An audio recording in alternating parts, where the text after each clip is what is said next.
కోడళ్ళు. వాళ్ళ ఇల్లు ఎదురెదురుగా ఉంటాయి. పెద్ద కోడలు సుష్మా ఇంట్లో ఎప్పుడు వెజ్ చేస్తారు. చిన్న కోడలు సుమన ఇంట్లో ఎప్పుడు నాన్ వెజ్ వండుతారు. సుమన ఇంట్లో ఎప్పుడు నాన్ వెజ్ చేసినా సరే ఆ వాసన సుష్మా ఇంటి వరకు ఖచ్చితంగా వస్తుంది. ఎలా అయితే ఈ రోజు వస్తుందో అలాగా. దీపక్, సుమన పిన్ని ఈ రోజు ఏం చేస్తుంది? గుమగుమలాడుతుంది వాసన. రింకు, మమ్మీ ఈ రోజు చికెన్ చేస్తుంది. ఈ రోజు అందరికి చికెన్ బిర్యానీ తినాలనిపించింది, అందుకే. చికెన్ బిర్యానీ పేరు వినగానే రింకు నోరూరుతుంది. అప్పుడే సుమన అక్కడికి వస్తుంది. పిన్ని, మీరు చికెన్ బిర్యానీ చేస్తున్నారా? ఇప్పుడే పూర్తయింది వండడం, తింటావా? కానీ అమ్మ రాజ్మా వండుతుంది. మేము రోజు అదే తింటాం. మరి పిన్ని, నేను కాళ్ళు చేతులు కడుక్కొని వస్తాను. నాకు బిర్యానీ తినాలనుంది. నేను కూడా రానా? అరే నువ్వు రాకుండా ఎలా? చాలా చికెన్ బిర్యానీ వండాను, అందరికీ సరిపోతుంది, తిందాం కలిసి. రింకు చిన్ని ఇద్దరు సుమన ఇంటికి భోజనానికి బయలుదేరుతూ ఉండగా సుష్మా వాళ్ళను ఆపుతుంది. మీ ఇద్దరు ఎక్కడికి వెళ్తున్నారు భోజనం చేయకుండా?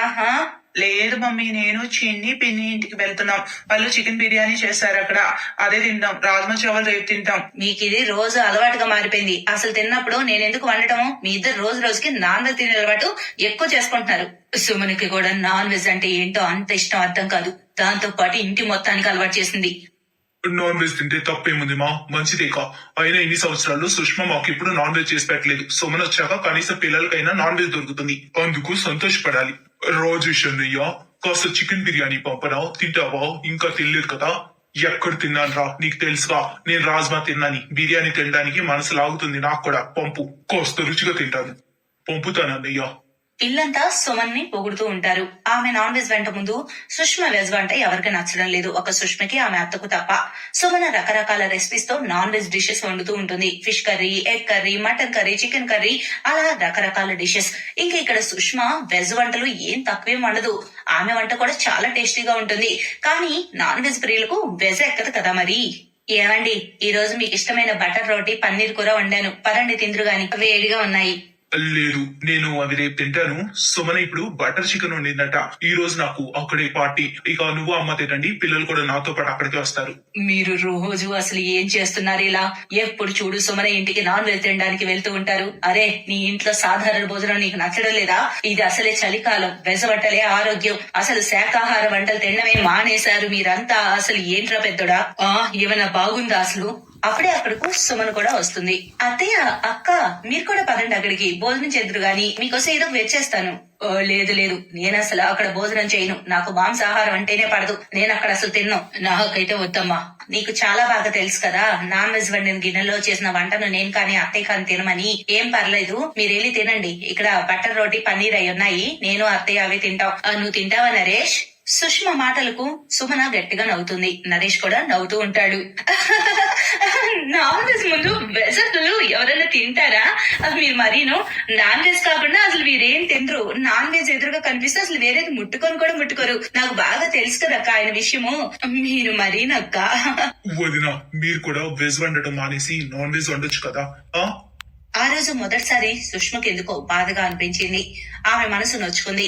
ఆమె వంట చేయడం చాలా తగ్గించింది. ఆమె వండే వెజ్ ఎవరు తినడం లేదు. ఆమెకు తెలుసు ఆ విషయం. అందరూ నాన్ వెజ్ తింటున్నారు. ఆమె కేవలం తన అత్త తన కోసం మాత్రమే వెజ్ వండుతుంది. సుష్మ మార్నింగ్ టిఫిన్ చేయడం కూడా ఆపేసేసింది. మమ్మీ టిఫిన్ చేయలేదా ఈ రోజు?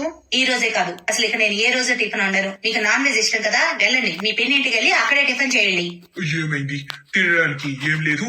మీరు అసలు ఇంట్లో తినేది ఎప్పుడు? సుష్మ వండి పెట్టడానికి అందరికి రోజు సుమన ఇంట్లోనే కదా, అక్కడికే వెళ్ళండి. అయితే ఆమె ఏదో చేసి పెడుతుంది మీకు.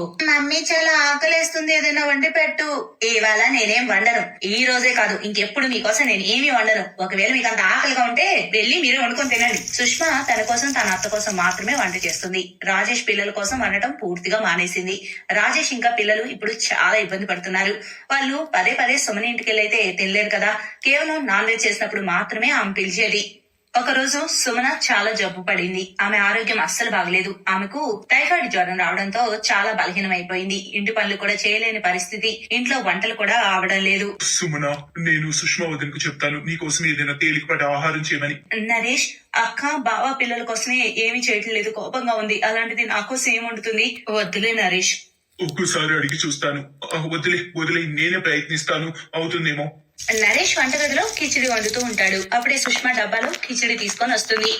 నరేష్, వదిలే, దాన్ని నువ్వు చేయలేవు, నేను తీసుకొచ్చాను ఆహారం.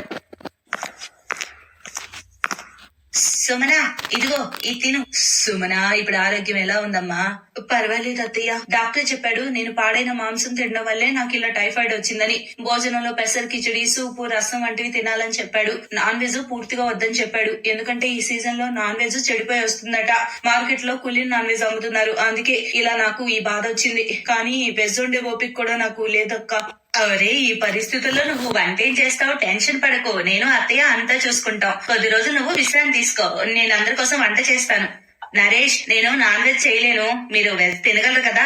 సుష్మా మాటలు విని నరేష్ హా అని చెప్తాడు. అంతే, ఆ రోజు ఇంట్లో కేవలం వెజ్ వండారు, నాన్ వెజ్ కాదు. దీపక్, నేను నాన్ వెజ్ చేయలేను, వెజ్ షాహీ పన్నీరు పరోటా చేశాను. రుచి చూసి ఎలా ఉందో చెప్పు ఈ పెద్దమ్మ వంట, సరేనా? నిజంగా చాలా టేస్టీ ఉంది పెద్దమ్మ, మీరు వెజ్ వంట చాలా బాగా చేశారు. ఇది నాన్ వెజ్ కన్నా టేస్ట్ ఉంది తెలుసా? మరి వెజ్ వంట నాన్ వెజ్ కన్నా అద్భుతంగా ఉంటుంది. మరి కొద్ది రోజుల్లో సుమన కోలుకుంటుంది. నేను కూడా నాన్ వెజ్ మానేద్దాం అనుకుంటున్నానండి. వెజ్ తినడం మొదలు పెట్టాక నాన్ వెజ్ ఎందుకో తినాలనిపించడం లేదు. బలవంతం ఏముంది దీనిలో? మనం కూడా నాన్ వెజ్ కాకుండా వెజ్ తిందాం. నువ్వు కూడా సుష్మా వదిలిలాగా వెజ్ వండు, నో ప్రాబ్లం. ఆ తర్వాత సుమన ఇంట్లో నాన్ వెజ్ వండటం ఆగిపోయింది. ఆమె కూడా సుష్మలాగానే వెజ్ వంట చేస్తుంది. అత్తయ్య, అక్కయ్య, ఈ రోజు మీరు నా ఇంట్లో భోజనం చేయగలరు అనుకుంటున్నాను. ఇప్పుడు నా ఇంట్లో నాన్ వెజ్ వండటం లేదు కదా? ఇప్పుడు ఖచ్చితంగా నేను నా చిన్న కోడలు చేతి వంటను తింటాను. నేను కూడా నా చెల్లి చేతి వంటను ఖచ్చితంగా తింటాను. నువ్వు నాన్ వెజ్ మానేయడం నాకు చాలా ఆనందంగా ఉంది. ఇక మన ఇద్దరి ఇళ్లలో ఏ వండినా ఒకరికొకరే షేర్ చేసుకుందాం, సరేనా సుమన? సుమనకు కూడా చాలా బాగా అనిపించింది. ఆమెకు నాన్ వెజ్ లేకుండా ముద్ద దిగదు అనిపించింది.